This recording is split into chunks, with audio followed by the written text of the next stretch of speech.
Hello everyone, কেমন আছেন সবাই? আমি ভালো আছি। আসলে কিছুদিন আগে রোজার ঈদের আগে হবে আমি বাসার জন্য একটা মোবাইল কিনেছিলাম।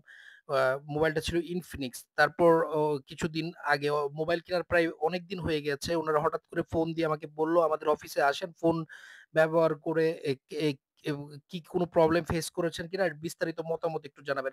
আসলে সময় বের করতে পারছিলাম না। তারপর হঠাৎ একদিন যেহেতু আমার ডে অফ ছিল সেদিন ছুটি বের করে ওনাদের অফিসের উদ্দেশ্যে রওনা দিয়ে দিলাম। ও গিয়ে অনেক ভালো লাগলো। ওনারা খুব আন্তরিক ছিল এবং আমার মতামত গুরুত্ব দিয়ে শুনছিল এবং ফোন সম্পর্কে আমার বিস্তারিত মতামত তুলে ধরলাম। যদিও ওই ফোনটা আমি ইউজ করি না। তারপরও আমার ফোন সম্পর্কে ক আমার মতামতগুলো বললাম এবং উনারা নোট ডাউন করে নিল। আসলে আমি যদিও বিশেষজ্ঞ নই, তারপরেও উনারা আমার মতামত যেহেতু গুরুত্বের সহকারে শুনছিল এবং কথা বলেও বেশ ভালো লাগছিল। উনাদের অ্যাসিস্ট্যান্ট ম্যানেজার উনাদের অনেক আন্তরিক ছিল এবং উনার আ বিস্তারিত বলল, কিভাবে ফোন কোম্পানি সম্পর্কে বিস্তারিত একটা ধারণা হলো। আসলে ভিতর থেকে ফোন কোম্পানির কিভাবে কি হয় আমার ধারণা ছিল না। উনার সাথে কথা বলে নতুন অনেক কিছু জানতে পারলাম, যেটা হয়তোবা আমার কোনো না কোনো জীবনের একটা কাজে লাগবে।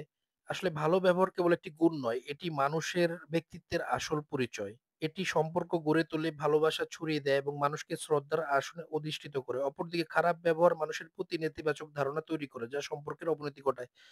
তারপর উনার সাথে বেশ কিছুক্ষণ গল্প হলো। গল্প করে ভালোই লাগলো এবং আ আমার সম্পর্কে উনারা জানতে চাইলেন যে আমি কি করি, আমার বাসা কোথায়, বিস্তারিত, কোথায় কাজ করি। আমিও আমার আ ক মতামতগুলা উনাকে বললাম। ও ও যেহেতু উনারা গুরুত্বের সহকারে আমার কথাটা শুনছিল। তারপর আসলে উনারা সারপ্রাইজ একটা গিফট নিয়ে আসলো। উপহারটা পেয়ে ভালোই লাগলো। অনেক কিছু ছিল। আসলে এটার জন্য আমি উপহারটির জন্য একদমই প্রস্তুত ছিলাম না। উপহারটি পেয়ে ভালোই লেগেছিল। একটা ছাতা ছিল, একটা মগ ছিল, একটা টি-শার্ট ছিল, আরো কি ছিল।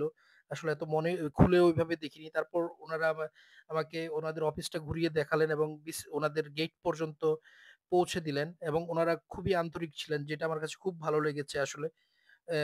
তারপর উনাদের কাছ থেকে বিদায় নিয়ে নিলাম। যেহেতু দুপুর হয়ে গেছে, বাসায় যেতে হবে।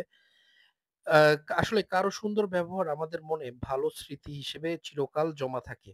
অন্যদিকে খারাপ ব্যবহার কষ্ট দেয় এবং সেই ব্যক্তি সম্পর্কে একটি নেতিবাচক ধারণার জন্ম দেয়। অনেকেই মানুষের সাথে অকারণে খারাপ ব্যবহার করে, যেটি একদম ঠিক নয়। মানুষের সাথে য যত যথাসম্ভব ভালো ব্যবহার করা উচিত এবং মানুষকে বিপদে হেল্প করা উচিত। আমি এই আইডিওলজিটাই ফলো করি সবসময়। তারপর দুপুর প্রায় লাঞ্চ টাইম যেহেতু হয়ে গিয়েছিল, তারপর বাসার উদ্দেশ্যে রওনা দিয়ে দিলাম। এবার দুপুর যেহেতু হয়েছে বাসায় তো যেতেই হবে। আসলে তারপর ভাবলাম যে রাস্তায় যেহেতু জ্যাম কিভাবে যাওয়া যায়? তারপর রিক্সা নিয়ে আসলে ভাবলাম যে যেভাবে গেলে যানজট কম হবে সেভাবেই যাওয়া উচিত। এই ছিল আজকের ব্লগ। কেমন হয়েছে জানাবেন। লাইক, কমেন্ট, শেয়ার দিয়ে পাশে থাকবেন। আসলে আপনাদের মতামত আমাকে নতুন এরকম ভিডিও তৈরি করতে উৎসাহ দিবে। তাই সবার গুরুত্বপূর্ণ মতামত জানাবেন আশা করছি। ধন্যবাদ সবাইকে। ভালো থাকবেন সবাই।